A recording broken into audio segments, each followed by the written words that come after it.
How's it going, everyone? Today I want to show you how to install Linux Mint version 22, aka Wilma. I will show you step by step exactly what you need to do to install it and go over some features within it if you've never dabbled with Linux Mint before. So anyhow, first things first, let's go over the minimum system requirements. On Linux Mint's website, under their facts section, you'll notice that they have what are the system requirements to run Linux Mint. And so you'll need 2 GB of RAM or 4 GB of RAM recommended for a comfortable usage. Really, in my opinion, 8 GB is probably in better territory. 20 GB of disk space, 100 GB recommended. And I recommend at this day and age that it's a solid state drive. And then the only other real recommendation is just the screen resolution of 1024 by 768, which should be pretty easy to meet these days. Obviously 1920 by 1080 is more in line with what you would really want, but obviously some older devices don't have that high resolution of monitor, and it's not the end of the world. So next up, we are going to need to begin the process of getting a bootable thumb drive going. Now, of course, you can always burn to a DVD and use that method. However, this day and age, everyone's got thumb drives. USB ports are usually not that big of a problem, so this is really the ideal and fastest way of going about the installation process. As far as a thumb drive size, I recommend an 8 GB drive or larger, and then of course the recommendation is going to be to have a USB 3.0 or faster thumb drive. However, of course, this can come down to also the hardware limitations of your machine if it actually has USB 3.0 or newer ports in it. Now, of course, you can use a USB 2.0 drive. It will make the process much slower, so that's why I recommend USB 3.0 or better if your hardware can fully support it. And I will have a link in the description below for thumb drives that I recommend. And of course, all the websites that I do show in this video, I will have links for in the description below as well for you to reference. So my recommended utility within at least Windows is to use Rufus. Now you can use Etcher and a few other tools, but Rufus is my kind of go-to tool for USB bootable thumb drives from a Windows environment. And thankfully Rufus is a pretty low-key application, and you don't install anything, you literally just download it and run the executable. So on Rufus's main page here, if we scroll down to the download section here, then go ahead and select the Rufus 4.5 here. And then once you download it, in my case, I went ahead and just stashed it on the desktop here. So with Rufus good to go, the other piece to this puzzle is going to be actually downloading the ISO file, which is going to be the operating system installation image. Now, at least at the making of this video, it appears as though Linux Mint's website has not updated their main page. However, as it still references Linux Mint 21.3, aka Virginia, hopefully very soon the main page will have the download link for the newest version, which is now stable. And you would just click on the download link here, and then you would select the desktop environment of your choosing. Most users are going to select the Cinnamon edition, which is going to give you the Cinnamon environment. However, you also have the option of the XFCE edition and the Mate edition. So it really depends on how you want the GUI desktop environment to look. And the other option is going to be the Edge version. Now, of course, before you download any of these, certainly feel free to take a look at the environments and see which one appears to be to your liking. But like I said, most people will be just selecting Cinnamon Edition to start out with. Anyhow, as I'd mentioned, the Linux Mint page doesn't have the download directly available for the ISO yet, so 9to5 Linux does have the links, and so we can utilize that to download what we want. So I'm going to select the download Mint 22 Cinnamon here. Once again, I will have this in the description below, so you can go ahead and reference this if the Linux Mint main page still does not offer a direct download for the ISO just yet. So I currently have a 32 GB thumb drive plugged into my machine, so I'm going to kick off Rufus here. You will need admin rights on the machine to do this. I will hit yes. And then over here, I will click on the select button, and then I'm just going to click on desktop. which is where I stashed my ISO. However, you can also find it in your downloads folder here if it's fully downloaded and you did not move it. So I'm just going to reference the desktop, click on open. I'm going to leave everything else as is here. I'm going to let Rufus decide exactly what I need here. And then I will click on start. And then it's going to mention an ISO hybrid image has been detected. I leave this as the recommended state here. You can feel free to read through all this here. However, recommended is the best way to go here. Click on OK. And then it's going to mention that it needs to download some files. So we will just click on yes. You can feel free to read through that. Yes for that. And that's going to mention that all the data on the thumb drive is going to be destroyed. So if you need to back anything up on the thumb drive before proceeding, then do so now. I don't have anything on it, so I'll click on OK. And then just be patient as this crunches along. Once again, this is going to be completely dependent on the speed of the thumb drive, of its USB interface speed, along with just the general performance of the thumb drive itself. So if all goes well, it should go to a ready state here and should be complete. Mine took just a little under 5 minutes here and is a pretty generic USB 3.0 drive. Anyhow, we'll click on close. So now that the bootable thumb drive has been created with the Linux Mint installation files on it, the big thing is going to be how to actually boot your machine from the thumb drive. Now, unfortunately, every manufacturer and model is always slightly different, and it's never the same across the board. It could be the F1 key, the F2 key, the F5, F6, F8, F9, F10, F12, the delete key. Microsoft Surfaces require you to do usually it's a holding down of the power button and the volume down button at the same exact time. So there's all sorts of different methods to the madness of trying to get them to boot. So my recommendation is to just Google your specific make and model and figure out what the boot key is going to be. So in my case, mine is a Lenovo, so I'm just going to keep mashing the F12 key here. And then I'm going to use the down arrow here to select the thumb drive. Now, of course, thumb drives always have sometimes wacky names. So sometimes they're easy to see, like Kingston or Samsung or something of that sort, or in my case, mine is very generic. So USB HDD hard disk drive, as you see here, is going to be my selection. So I will hit enter, and then I will select the top portion here. However, if you use the up and down arrow keys, you can also select a number of different things here, such as memory test, but we can leave this at the very top selection here. Hit enter, and then just be patient as it begins to load the USB thumb drive's files into memory to begin the installation process. And we should see the Linux Mint logo. So the thing with this bootable thumb drive is that it actually begins Linux Mint as a live environment, and so in this case we're actually in Linux Mint. It's just booted off of the thumb drive. Now really the best method to move forward here is going to be to actually install it to the machine for performance purposes, better compatibility purposes, and also so that we can actually save stuff easily and it's not going to wipe every single time we reboot the machine. So let's move up to the top left here where it says install Linux Mint. Double click on that and just give it a moment to load up. So now we will have the installation menu popping up here. So the first thing we will see is going to be the language selection.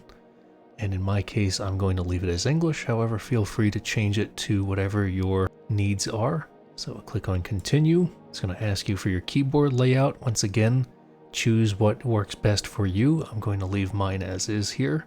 Click on continue. My recommendation for this is going to be to check the install multimedia codecs and click on continue. One thing I should also mention is that my recommendation is to have your machine plugged into a hardwired network if possible.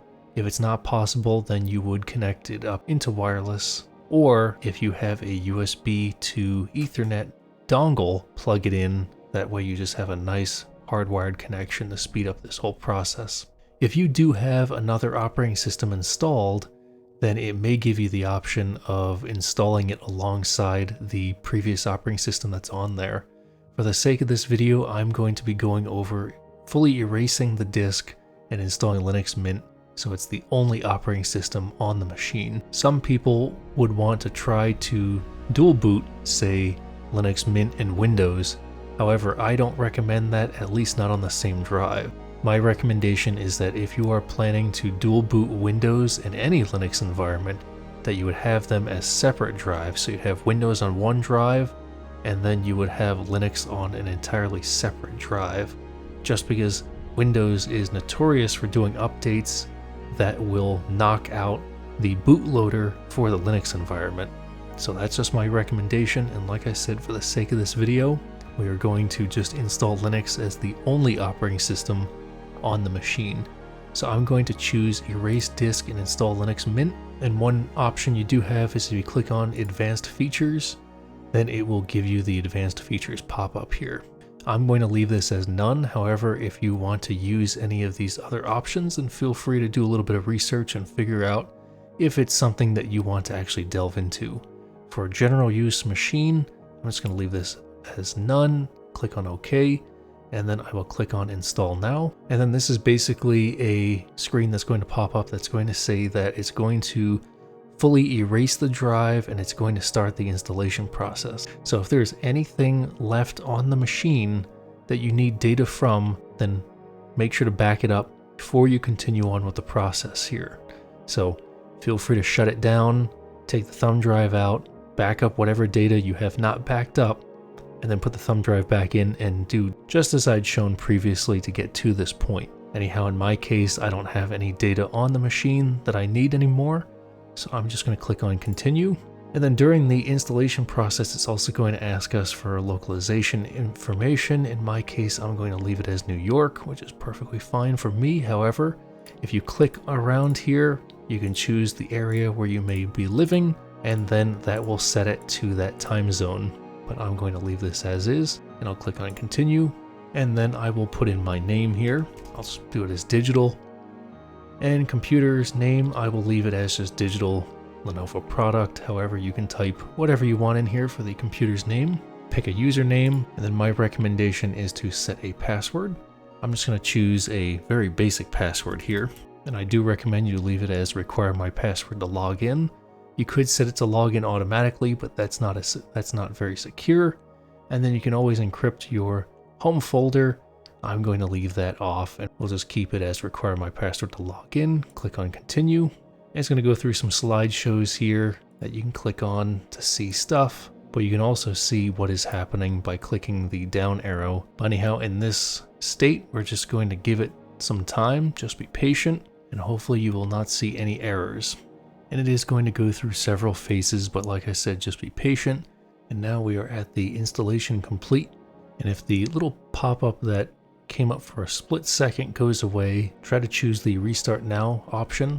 Otherwise, we can just go down to the bottom left here, and then we will just manually restart this. And one thing I would recommend is to pull the thumb drive as soon as the machine goes down, and right before it comes back up. So I'm going to do that right now. So I'll click on Restart, and I will pull the thumb drive once the screen goes black. And then we may get the please remove the installation medium, then press enter. So let's hit enter. Now the thumb drive has been removed. All right, so we should be now met with the login screen here. So I will type in my password and hit enter. And you'll be greeted with this welcome screen here. You can feel free to take a look at all the stuff that it has to offer. However, I'm going to click on the show this dialog at startup to unclick it, and then I'm going to close out of this. All right, so let's start with the general tour of the environment. So at this point, the Linux Mint is in fact installed. So technically speaking, you can feel free to start dabbling with things, but if you want more of a tour of what it has to offer, at least for the Cinnamon desktop, then keep watching and I'll go over all this stuff here. So in the bottom right hand corner is going to be the system clock, and it's going to have the calendar on it, and then if you have any events set up, then they would show up here.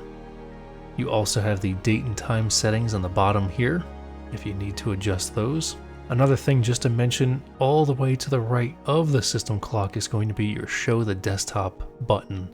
So if you've got a lot of stuff on your screen and you want to get back to your desktop, just kind of auto minimizing everything, then you can just click on that button and it will minimize all the applications you have open and reveal your desktop again. Next up, just to the left of the system clock is going to be your volume and sound options. So you can feel free to adjust your sound volume here, and then you can also get into your sound settings. To the left of the volume is going to be your network section here. If we click on this, so if you have just a wired network, then it will just show your wired status. However, if you have a wireless network card in your machine, then it will also show your wireless SSIDs that are within range and their strength. For the sake of the video, I'll have most of this blurred out for the names, just so I'm not revealing my neighbors. You also have the option of selecting network settings and network connections,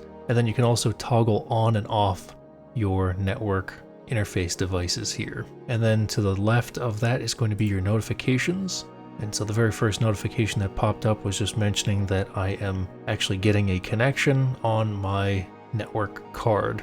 And so you can do don't show this message again. You can clear the notifications. You can change up your notification settings. I'm going to go ahead and just clear the notifications just to start with a clean slate. And then to the left of that is going to be your update manager portion here. And we can click on OK for this here. And then you'll see here it will mention, do you want to switch to a local mirror?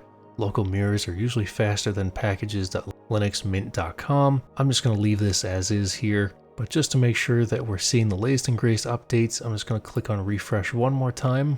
It looks like there are no other updates. So let's click on just install updates for right now, just so that everything is up to date before we continue. So type in your password, hit enter, and the system is now up to date. That looks good. We can close out of this. And then to the left of the system update shield, there's also a section here that shows some system reports require your attention. Let's click on that. And then this will give you general information on the state of things. For the system restore utility, I'm going to actually ignore this report. I'll leave it completely up to you if you want to set this up, but I'm just going to leave it as is. So ignore this report, click on OK, and we'll close out of that. But like I said, anything that comes up as potential problems will show up here. And if you also notice, it is no longer showing up down here, just like how notifications disappeared. If it doesn't have anything to show, then it will hide itself until something actually needs to be shown. So now that the right is out of the way, over to the left hand side here, starting from the furthest right on the left. So you've got your terminal. So if you need to run any terminal commands, you can do so here. And then Firefox web browser is right next to it on the left. Naturally, this is your default web browser. And in this case, we'll just go through a few things here. So I will skip this step for importing browser information, and then I will skip this step. You can feel free to check out the staff recommended add-ons. However, I will skip this step and then start browsing, and then I'll maximize it and just close out of that stuff there. That way it doesn't pop up again. With Firefox closed, to the left of Firefox is going to be your files. And it will also mention your free space in the bottom here. So there's all sorts of stuff to take a look at here. Under my computer is going to be your home, your desktop, your documents, your music, your pictures, your videos, your downloads, recent files, the file system, and your trash. If you have any trash, then you can select empty trash in here. So I'll close out of this. And then on the furthest left is going to be your menu. So it's very Windows-like in that it kind of has a start menu on the left. And let's start at the top. So you've got Firefox is located here again. You've got your software manager where you can install applications from the software manager portal. We'll click on that just for a second here and just be patient as it generates the cache. So this is where you can download all sorts of applications from this nice little software manager here. Feel free to explore that, but we'll close out of it for now. Go back to the start menu.